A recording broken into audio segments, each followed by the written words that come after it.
माँ सरस्वती जी विराजमान हो गई, जीवा में सरस्वती का निवास हो गया और भगवान की श्लोकों से ध्रुव जी ने स्तुति करना शुरू किया। बहुत से श्लोकों में भगवान ने स्तुति की, भगवान की ध्रुव जी ने। भगवान प्रसन्न हो गए, बोले बेटा अब वरदान मांग लो, क्या चाहते हो। ध्रुव ने कहा महाराज ये तो आप मुझको लोभ दे रहे हो, और लोभ तो बहुत गड़बड़ होता है। लोभ पाप कर मूल है। पाप की जड़ क्या है? लोभ। लोभ में फंस कर के व्यक्ति पता नहीं कहां से कहां पहुंच जाता है। तो अगर लोभ नहीं है तो पापी नहीं हो सकता। महाराज भगवान बोले अरे बेटा कुछ तो मांग। बोले कुछ नहीं मारा, मैं तो मांगूंगा तो आप ही को मांग रहा हूं।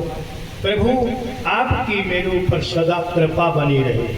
भगवान ने कहा देख जिसको मैं अपना लेता हूं, जिसे मैं स्वीकार कर लेता हूं, फिर उसे मैं कभी छोड़ता नहीं। एक तो साधारण उसे मैं अपनाता नहीं, खूब रगड़ देता हूँ, घिस देता हूँ, लोभ देता हूँ, ले भैया लक्ष्मी ले जा, खूब सिद्धियां ले जा, लोग रिझावन सिद्धि ले जाओ, संसार तुमको पीछे पीछे तुम्हारे दौड़ने लगे, तुम सिद्ध बन जाओ। पर फिर भी अगर वो सबको छोड़ देता है तो फिर तो मुझे उसको अपनाना ही पड़ता है, लेना ही पड़ता। तूने तो सब कुछ छोड़ के मेरे यहाँ आए, माता को छोड़ा, पिता को छोड़ा, घर को छोड़ा, यहाँ तक कि तुझे शरीर की भी परवाह नहीं रही कि मुझे कोई जंगल में व्याघ्र सिंह आदि खा लेंगे। सबका जो है तुमने मोह छोड़ दिया। अब भगवान आदेशित करते हैं ध्रुव जी के लिए, देख बेटा तुम अपने पिता के वहां वापस चले जाओ। बोले महाराज पिताजी ने मुझे यहाँ आने से एक बार भी नहीं कहा कि बेटा वहाँ क्यों जा रहे हो जंगल में। बहुत छोटे बालक को पिता ने बिल्कुल मेरा सम्मान नहीं किया। और मैं पिता के यहाँ क्या जरूरत है, मुझे राज्य की मुझे जरूरत नहीं प्रभु। इससे बड़ा लाभ मुझको क्या मिल सकता है। विचार करिए है जिसको परमात्मा का साक्षात्कार हो जाए और फिर वो अपने को मान बैठे कि मुझे कम लाभ हुआ है, उसकी कमजोरी है। ध्रुव जी महाराज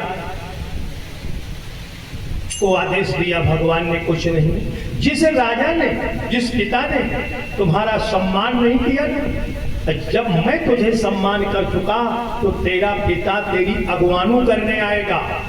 वो ऐसे नहीं आएगा ब्राह्मणों को लिवा करके तिलक का साज समाजा करके और हाथी में बैठा करके तुझे ले जाएगा और तू जाके राज्य करना। कितने दिन राज्य करेगो? बोलो 36,000 वर्ष तक आप राज्य करोगे। इसके बाद मेरा विमान आएगा, उस विमान में तुम बैठ करके और फिर उस पद को जाओगे जिस पद को आज तक किसी ने प्राप्त नहीं किया। उसका नाम है ध्रुव पद। ध्रुव इति निश्चितम, ध्रुव सत्यम।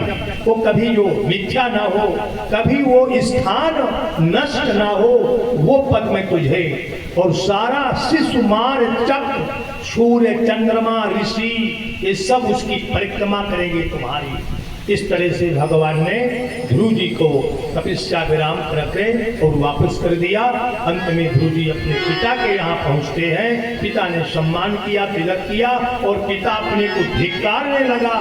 मैं पिता हूँ, मैंने कुछ नहीं कर पाया, मैं इसलिए लंपट बना रहा और आज मेरा 5 वर्षीय बालक को ये भगवत प्राप्ति कर ली। अंत में पिता ने तिलक कर दिया और तिलक करके स्वयं वनवास को चले गए और ध्रुव जी का राज्य चलने लगा। हेलो।